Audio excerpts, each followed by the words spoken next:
Okay, VoxyAI was released almost 1 week ago, so it's available now. If you go to my website, how you find it, there's a VoxyAI section, and you can just simply hit download, and you can download and install, and off you go. You do have to have some sort of LLM access, so you can either install Olama, which is free, any of these models that you want to get. Or if you want to use Apple Intelligence, you just need to make sure that that's actually enabled. There is a description. If you look in the docs section here and go to Olama setup, if you're not sure how to set up Olama, you can just follow these instructions to get that going. Okay. I want to show a quick demo. I did a demo a while back where I showed writing a Ruby script to back up .env files in my developer folder. And I thought about that because I'm going to be getting a different Mac later this week. And I thought about things that might not be backed up. And it occurred to me, I have lots of exported aliases, basically shell environment variables.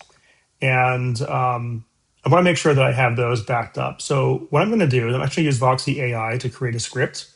And the first thing I did, I clicked on this Ask AI, and that opened this window.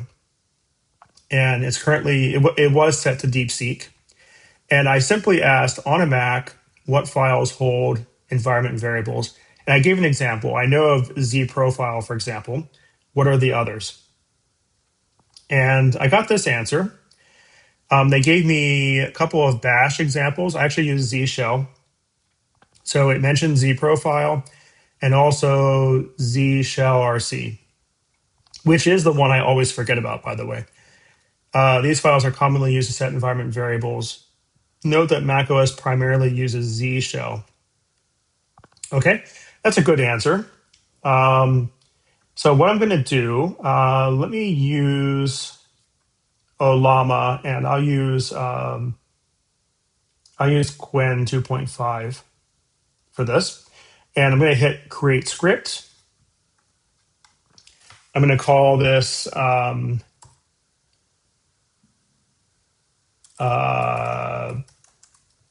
call it variable backup. And I already typed out a little description. So this script backs up all of my environment settings in Z profile, Z shell RC, and any others. Put them in one file and separate each file. Actually, I'll say separate each with a header so I know where the content came from. So basically, it's just going to go and find all of these environment files and any others if it knows of any others. I don't believe there are others, but I put it there anyways. And just grab the contents, put them in one file with a header so I know which file it came from. And this way, later, when I get the new Mac, it's easy to just like drop those in. You can do it in any of these languages. I'm going to stick with Bash, and I'm going to say target OS is Mac OS. I put an empty folder here in the desktop called scripts. I'll just drop it there. Okay, that looks good. So off we go. So it's going to grab the requirements, figure out what files that it needs. In this case, it's a script. It's very simple. It's one sh file, and it'll also create a README. Okay, so it's decided those are the two files that we need.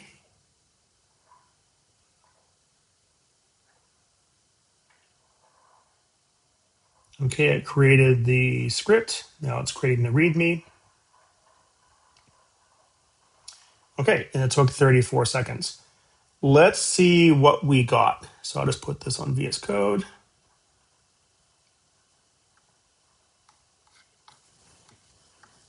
Okay, take a look at the README.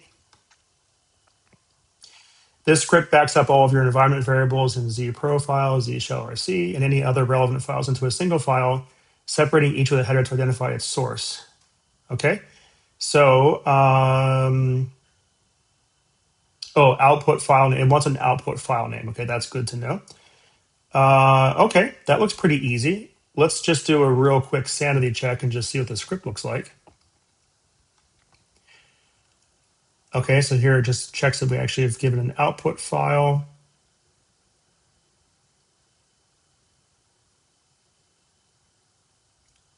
Append the contents as the profile to the output file. Okay, it's gonna check for others as well. Okay, this looks good. I think I'm okay with that.